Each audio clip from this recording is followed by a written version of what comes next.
Radio Kantipur, radio राष्ट्रको।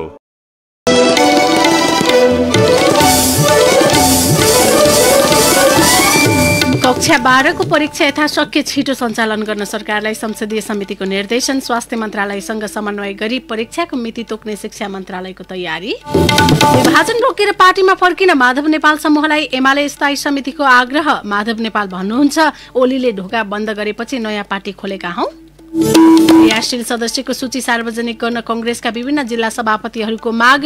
विवाद अन्त्य नगरी बुझाइएको प्रतिवेदन मान्य नहुने भनाए।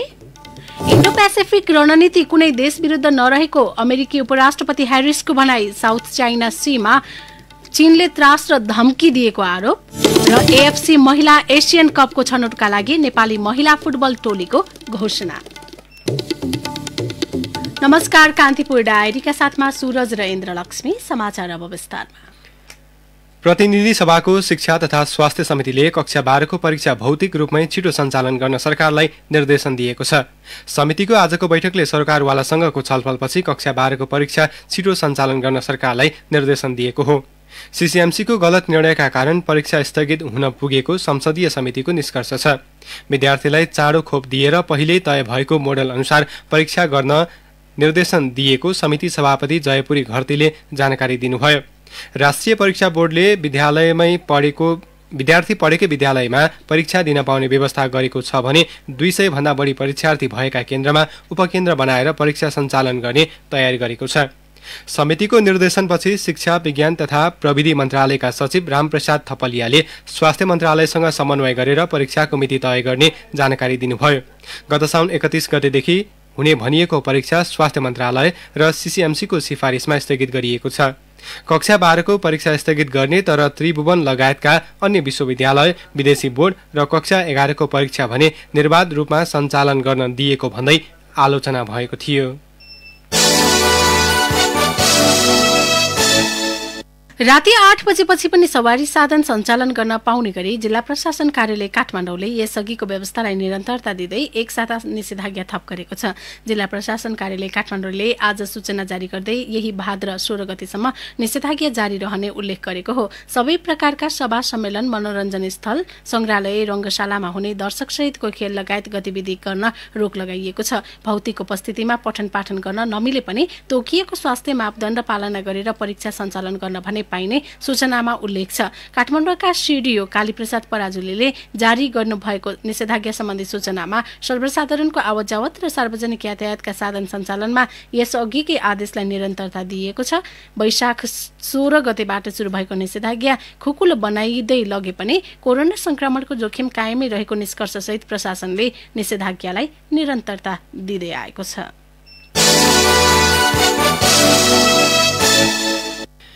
नेकपा एमाले आग्रह पूर्वाग्रह त्यागेर मूल पार्टीमा फर्कन वरिष्ठ नेता माधव कुमार नेपाल सहित समूहलाई आग्रह गरेको छ। ललितपुरमा आज बसेको स्थायी कमिटी बैठकले सबैलाई मूल पार्टीमा फर्कन आग्रह गरेको हो। मूल पार्टीमा फर्किएर यसअघि गरेका सबै कारबाही फुकुवा हुने बैठकपछि प्रवक्ता प्रदीप गेवालीले जानकारी दिनुभयो। पार्टीका काँधमा उपस्थित ऐतिहासिक अभिभावकप्रति सचेत रहँदै असफलता अवश्यम्भावी रहेको त्यस्तो गलत र हानिकारक बाटो छोडेर पार्टी एकतामा आबद्ध हुनुहोस्, आफ्नो मूल घरमा फर्किनुहोस्। विभाजनकारी गतिविधि र छुट्टै दल दर्ताको प्रक्रियाबाट अलग भएर पार्टी एकतामा योगदान गर्ने कमरेडरलाई पार्टीमा हार्दिक स्वागत गरिनेछ। यसअघिका कुनै पनि क्रियाकलापलाई लिएर पूर्वाग्रह नराखिने र भेदभाव वा कारबाही नहुने पनि स्पष्ट पार्न चाहन्छौँ। विगतमा माधव नेपाल समूहमा रहेका दोस्रो तहका नेताहरूसहित एमालेको स्थायी कमिटी बैठक बसेको हो। यता प्रस्तावित नेकपा एकीकृत समाजवादीका अध्यक्ष माधव कुमार नेपालले एमाले अध्यक्ष केपी शर्मा ओलीले पार्टीमा ढोका बन्द गरिदिएपछि बाध्य भएर नयाँ पार्टी खोल्नु परेको बताउनु भएको छ। केपी ओलीले अब एकलौटी पार्टी कब्जा गर्ने स्थिति भइसकेपछि, त्यहाँ जाने ढोका बन्द भइसकेपछि, त्यसमा पनि 14 जना सांसदलाई पुरै पार्टीबाट निष्कासन गरिसकेपछि र हामीलाई पनि पार्टीबाट पुरै निष्कासन गरिसकेपछि त्यो पार्टीको ढोका बन्द भयो। जब त्यो पार्टीको ढोका बन्द भइसकेपछि हाम्रो सामु अरू कुनै विकल्प बाँकी रहे। कि त घोडा टेक्नु पर्थ्यो, चुप लागेर सडकमा बस्नु पर्थ्यो, कि त हामीले अर्को क्रान्तिकारी पार्टी निर्माण गरेर नयाँ कदम चाल्ने काम गरेका छौँ। उहाँले कम्युनिस्ट आन्दोलनको इतिहासमा विद्रोहीहरूले नै सफलता हासिल गरेको विगतको इतिहास दक्षिणपन्थी अवसरवाद पराजित गरिएको भन्दै इतिहासलाई साक्षी राखेर नयाँ कदम चाल्ने काम गरेको दावी गर्नुभयो। एमाले पार्टीको व्हिप उल्लङ्घन गरेका माधव नेपाल सहितका 14 जना सांसदको नाम समावेश गरेर ल्याइएको सूचीको शनाखत नगर्न निर्वाचन आयोगलाई आग्रह गरेको छ। अग्नि खरेल सहितका एमाले नेताहरूले आज आयोगको कार्यालयमा पुगेर पार्टीले कारबाही गरेका सांसदको नाम समावेश गरेर ल्याइएको सूचीलाई स्वीकार नगर्न भनेका हुन्। उनीहरूले लोकतन्त्रलाई कमजोर बनाउने भन्दै व्हिप उल्लङ्घन गरेका सांसदको नाम समावेश गरेर ल्याइएको सूची शनाखत गर्न नमिल्ने जिकिर गरेका छन्।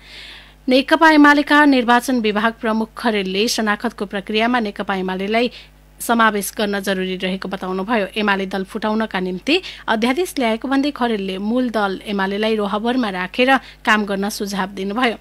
निर्वाचन आयोगका प्रवक्ता राजकुमार श्रेष्ठले शनाखत गर्दा केन्द्रीय समितिका सदस्यहरूले नागरिकताको प्रमाणपत्र मतदाता परिचय पत्र ल्याउनु पर्ने बताउनुभयो। उहाँले संघीय संसदका सदस्यहरूको हकमा भने संघीय संसदबाट जारी गरिएको परिचय पत्र लिएर उपस्थित हुनुपर्ने प्रावधान रहेको बताउनुभयो।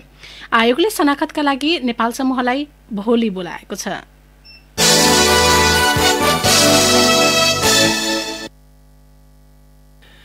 नेपाली कांग्रेसको विभिन्न जिल्ला सभापतिहरूले क्रियाशील सदस्यको सूची सार्वजनिक गर्न माग गरेका छन्।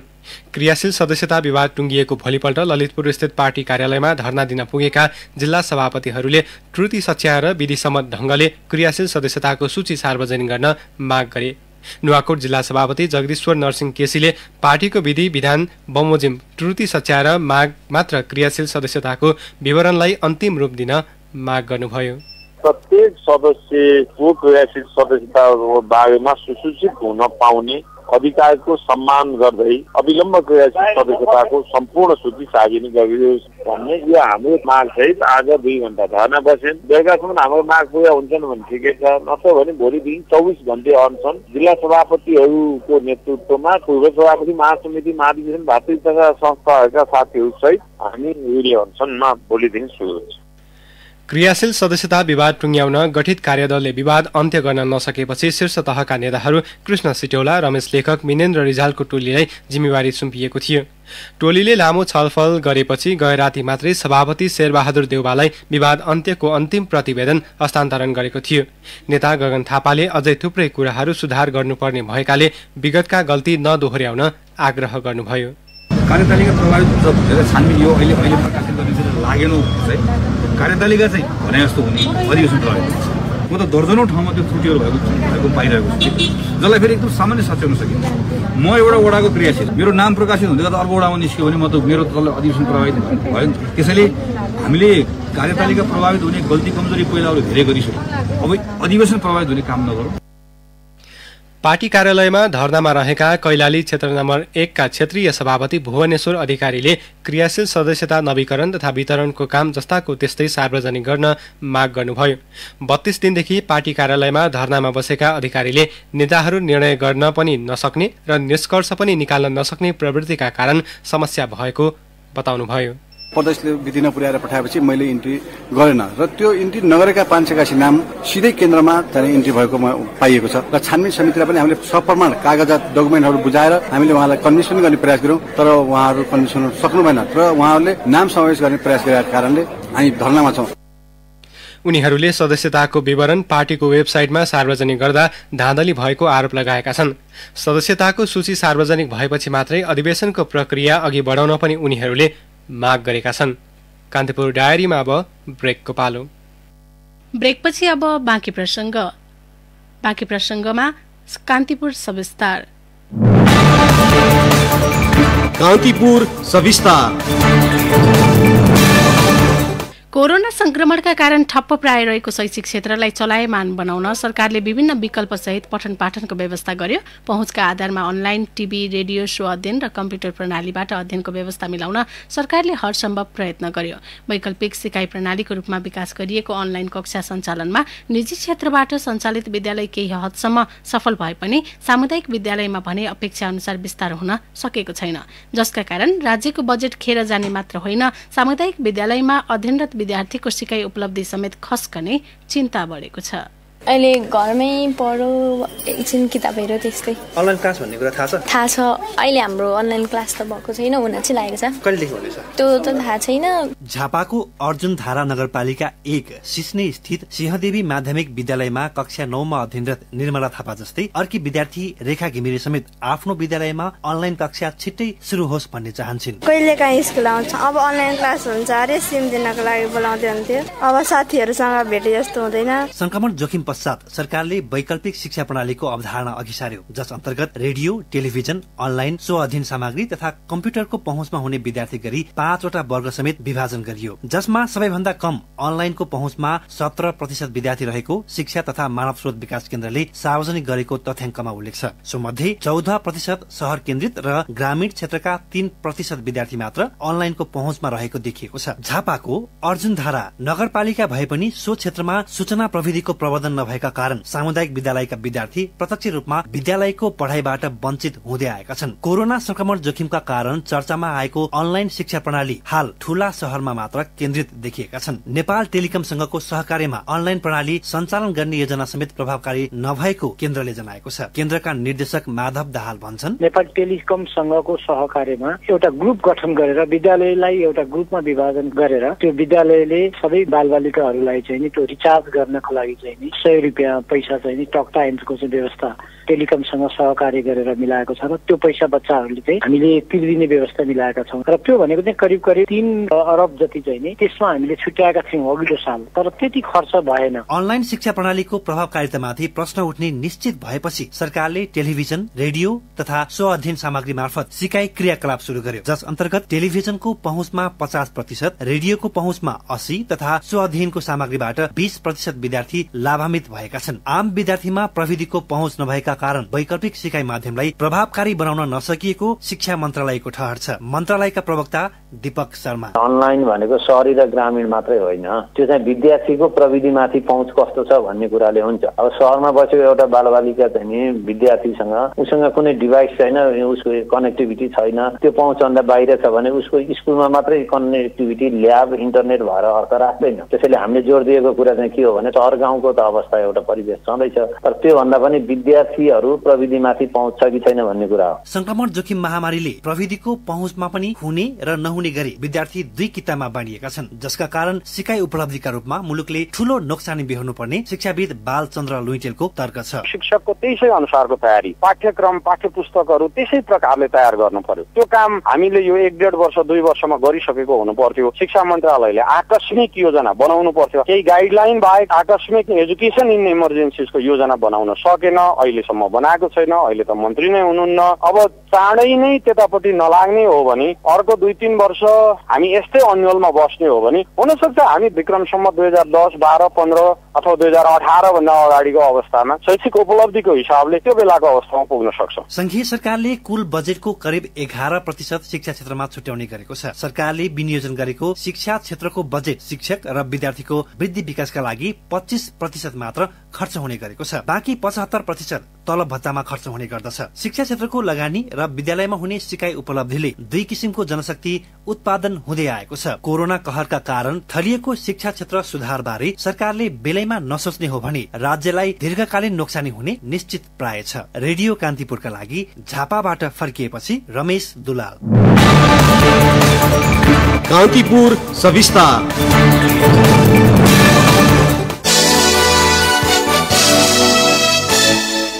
नेपाल विद्युत प्राधिकरणको कार्यकारी निर्देशकमा कुलमान घिसिङलाई नियुक्त गरेकोमा असन्तुष्ट पूर्व कार्यकारी निर्देशक हितेन्द्र देव साक्यले सर्वोच्च अदालतमा दायर गरेको रिटमा सुनुवाई गर्दै प्रधान न्यायाधीश चोलेन्द्र शमशेर जबराको एकल इजलासले अन्तरिम आदेश दिन अस्वीकार गरेको छ। साक्यले आफूलाई कार्यकारी निर्देशकका रूपमा नै काम गर्न दिन माग गर्दै साउन 32 गते सर्वोच्चमा रिट दायर गर्नुभएको थियो। इजलासले घिसिङलाई कार्यकारी निर्देशक नियुक्त गर्ने मन्त्री परिषदको निर्णय, प्राधिकरणको सञ्चालक समितिको बैठकको निर्णय र साक्य र प्राधिकरणबीच भएको सम्झौताको सक्कल फाइल 3 दिनभित्र झिकाउन आदेश समेत दिएको छ। आफू विधामा बसेको बेला कार्यकारी निर्देशकमा घिसिङलाई संविधान र कानून विपरीत नियुक्त गरेकाले त्यस सम्बन्धी सबै काम बदरको माग रिटकर्ताको छ। साउन 25 गतेको मन्त्री परिषद बैठकले घिसिङलाई प्राधिकरणको कार्यकारी निर्देशकमा नियुक्त गरेको थियो। घिसिङलाई प्राधिकरणमा नियुक्त गरेर सरकारले साक्यलाई जल तथा ऊर्जा आयोगको विज्ञ सदस्यमा नियुक्त गरेको थियो।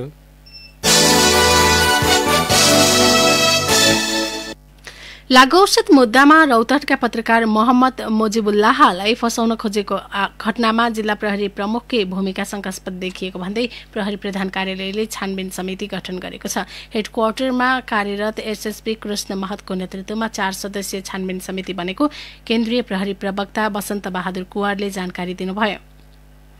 समितिमा कानून शाखाका डीएसपी ज्ञानेन्द्र बस्नेत, साइबर ब्युरोका डीएसपी दिनेश जोशी र उजुरी छानबिन शाखाका इन्सपेक्टर राजु कार्की छन्। पत्रकार महासंघ रौतहट शाखाका सहसचिव सञ्जय सहनी र रौतहट प्रहरी प्रमुख सिद्धि विक्रम शाह बीच भएको टेलिफोन सम्पर्कको अडियो सार्वजनिक भएको छ र त्यसले घटनालाई थप शंकास्पद बनाएको हो।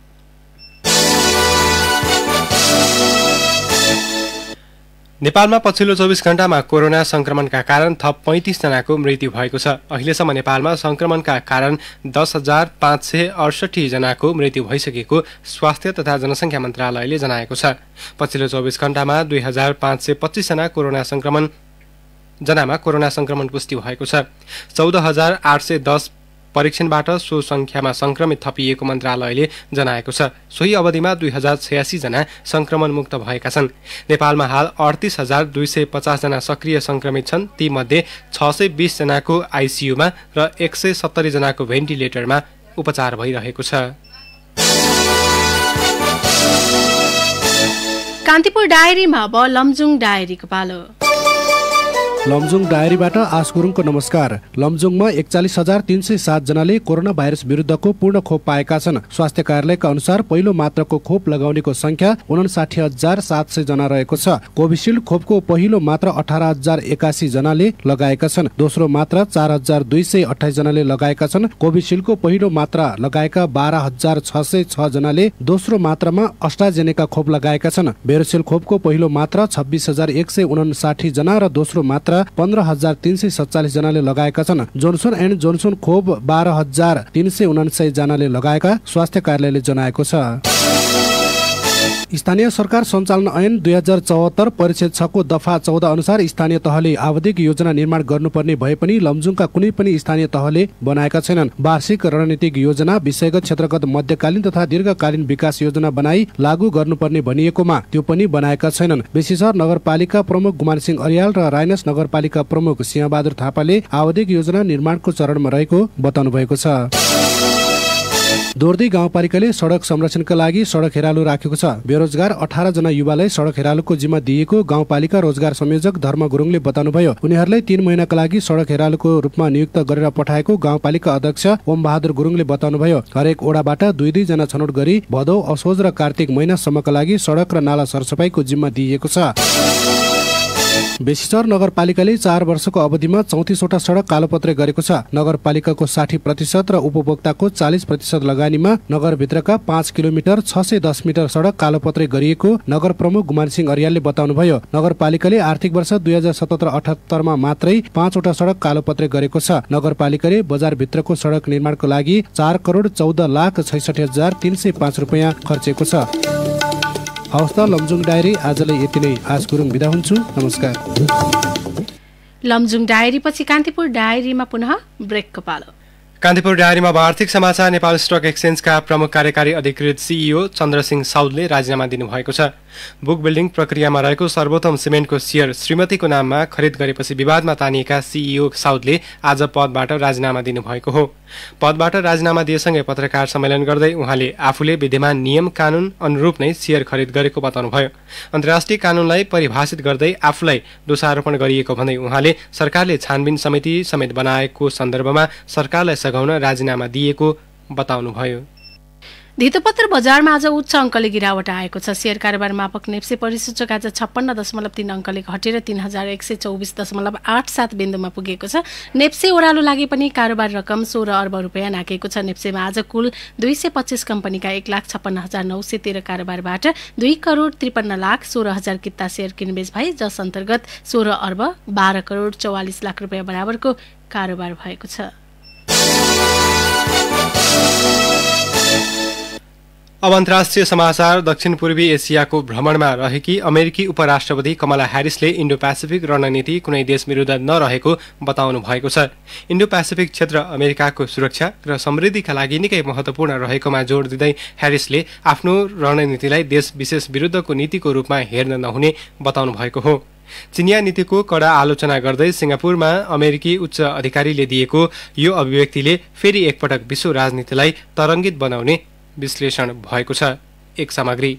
अमेरिकी इन्डो पेसिफिक रणनीति चीन विरोधी कदम भएको भन्दै बहस भइरहेका बेला अमेरिकी उपराष्ट्रपतिको तहबाट सो रणनीतिबारे सार्वजनिक अभिव्यक्ति आएको हो। अघिल्लो महिना चिनिया उच्च अधिकारीले आफ्नो देशलाई दबाउन र घरेलु समस्याबाट अन्यत्र ध्यान मोड्न अमेरिकाले काल्पनिक शत्रु खडा गर्न खोजेको टिप्पणी गरेका थिए। यही पृष्ठभूमिमा अमेरिकी प्रशासनको उच्च अधिकारीको रूपमा पहिलो पटक दक्षिण पूर्वी एसियाको साताव्यापी भ्रमणमा रहेकी ह्यारिसले भनिन्, दक्षिण पूर्वी एसियामा हाम्रो संलग्नता र इन्डो पेसिफिक कुनै देश विरुद्धको रणनीति होइन। त्यस्तै यो रणनीति कसैलाई दुई देश मध्ये एक रोज्न पनि बनाइएको होइन, बरु हाम्रा सहभागिता र साझेदारीबाट उन्नत र आशावादी क्षेत्रको रूपमा लैजाने संलग्नता हो। विदेश नीति सम्बन्धी महत्वपूर्ण भाषणमा बोल्दै ह्यारिसले वर्षौंदेखि विवादको जड रहँदै आएको साउथ चाइना सीमा चीनको भूमिका प्रति कडा अभिव्यक्ति समेत दिएकी छन्। बेजिङको तर्फबाट उत्पन्न खतराको सामना गर्न अमेरिका तयार रहेको उनको भनाइ थियो। बेजिङको कदमले यस क्षेत्रका राष्ट्रहरूको सार्वभौमिकतामा खतरा उत्पन्न गराउनुका साथै यहाँको नियमसङ्गत प्रणालीहरूलाई निरन्तर रूपमा नजरअन्दाज गर्न खोजेको छ। अमेरिका ती खतराको सामना गर्न हाम्रा साझेदारको पक्षमा उभिन्छ। उपराष्ट्रपतिको यो अभिव्यक्तिले विश्व शक्ति चीनसँग अमेरिकी सम्बन्ध आगामी दिनमा त्यति सुमधुर र सहज नहुने देखिन्छ। त्यसमाथि इन्डो पेसिफिक क्षेत्र आफ्नो देशको सुरक्षा र समृद्धिका लागि निकै महत्वपूर्ण रहेको अमेरिकी उपराष्ट्रपतिले प्रष्ट रूपमा बताएकी छन्। अमेरिका इन्डो पेसिफिकको महत्वपूर्ण अंग हो। यो क्षेत्र हाम्रो सुरक्षा र समृद्धिको लागि निकै महत्वपूर्ण छ। यस क्षेत्रमा हाम्रा निकट मित्र र बलिया साझेदार छन्।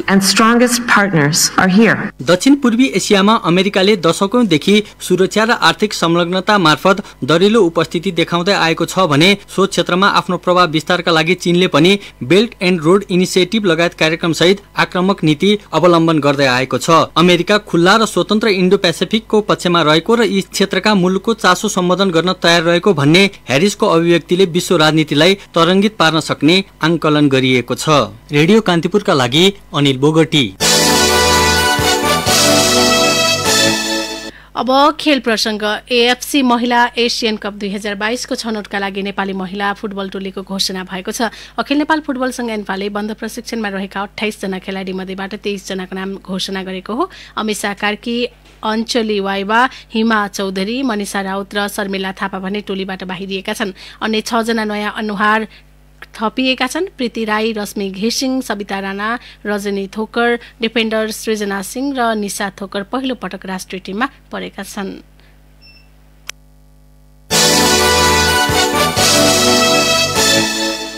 आइसिसी विश्वकप क्रिकेट लिग 2 अन्तर्गत नेपाल ओमान र अमेरिकासँगको त्रिकोणात्मक एक दिवसीय सिरिजका लागि नेपाली राष्ट्रिय क्रिकेट टोली आज ओमान प्रस्थान गरेको छ। ज्ञानेन्द्र मल्लको कप्तानीमा रहेको 17 सदस्यीय टोलीमा बलर गुलसन झाले डेब्यू गरेका छन्। सिरिज यही भदौ 28 देखि असोज 4 गतेसम्म हुने तय भए पनि खेल तालिका भने सार्वजनिक भएको छैन।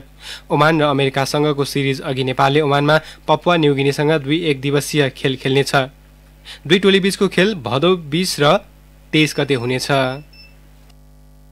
हवस् त यिनै प्रसङ्गसँगै कान्तिपुर डायरीका आजका हाम्रा सम्पूर्ण बुलेटिन यही सकिएका छन्। भोलि बिहान 6:30 बजे नियमित बुलेटिनका साथमा उपस्थित हुनेछौँ।